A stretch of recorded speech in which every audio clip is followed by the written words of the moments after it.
Sesal Chiki Fauzi sering abaikan ajakan Marissa Haque untuk mengobrol. Artis Chiki Fauzi mengaku memiliki penyesalan besar setelah kehilangan sang ibu, Marissa Haque. Adik Bella Fauzi ini menyesal karena sering mengabaikan ajakan ibunya untuk ngobrol di saat-saat terakhirnya. Terus, sini dong ngobrol sama ibu di meja makan, ibu kangen. Saya banyak abaikan, itu nyesel banget. Pas mandiin wah dahsyat banget, kata Chiki saat ditemui di rumahnya, Kamis, tanggal 3 Oktober tahun 2024. Selain itu Chiki Fauzi juga menyesali ucapan terakhir kepada ibunya yang dirasa kurang pantas. Ucapan itu keluar saat Marissa Haque membuat konten untuk mempromosikan brand scarf milik Chiki. Ibu pakai scarf abu-abu Palestina itu saya yang bikin, terus ibu upload di Instagramnya, ibu as kolaborasyon sama Chiki Go, brand saya, kata Chiki. Marissa Haque sempat meminta Chiki Fauzi untuk menerima permintaan kolaborasi konten di Instagram. Namun Chiki menolak itu karena merasa kontennya kurang cocok. Aku cuma lihat sekilas lagi nyetir, enggak lihat full videonya.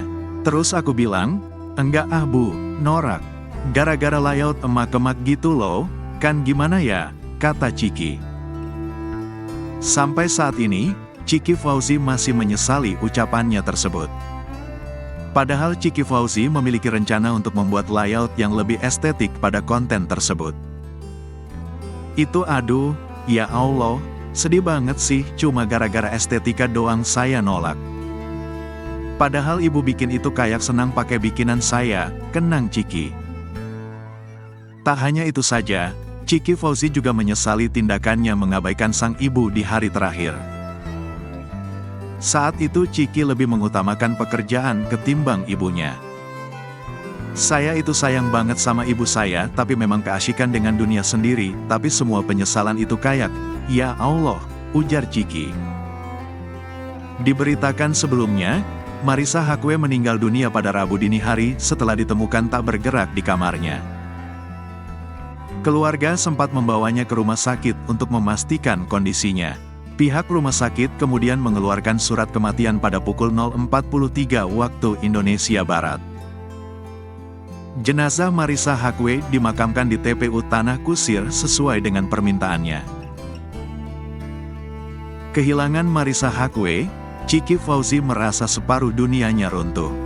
Artis Chikita Fauzi mengungkapkan rasa kehilangan mendalam setelah ditinggal sang ibu, Marissa Haque. Bungsu dari dua bersaudara ini merasa separuh dunianya runtuh ketika sang ibu sudah tiada. Kehilangan ibu tuh rasanya separuh dunia itu runtuh. Itu tuh benar-benar kayak ada pintu surga yang gimana ya. Aku tuh blank gitu loh, kata Chiki saat ditemui di rumah duka di Bintaro, Tangerang Selatan, Kamis, tanggal 3 Oktober tahun 2024. Namun Chiki Fauzi sudah mulai menerima kepergian sang ibu. Meski awalnya terasa berat dan sesak, perempuan berusia 35 tahun itu harus mengikhlaskan kepergian ibunda. Sekarang sih enggak, Daniel, insya Allah udah ikhlas untuk memudahkan jalannya ibu, kata Chiki. Hanya saja Chiki Fauzi masih merasa asing melihat banyaknya karangan bunga di rumahnya yang ditujukan kepada ibunya. Diberitakan sebelumnya, Marissa Haque meninggal dunia pada Rabu dini hari setelah ditemukan tak bergerak di kamarnya. Keluarga sempat membawanya ke rumah sakit untuk memastikan kondisinya. Pihak rumah sakit kemudian mengeluarkan surat kematian pada pukul 0.43 waktu Indonesia Barat. Jenazah Marissa Haque dimakamkan di TPU Tanah Kusir sesuai dengan permintaannya.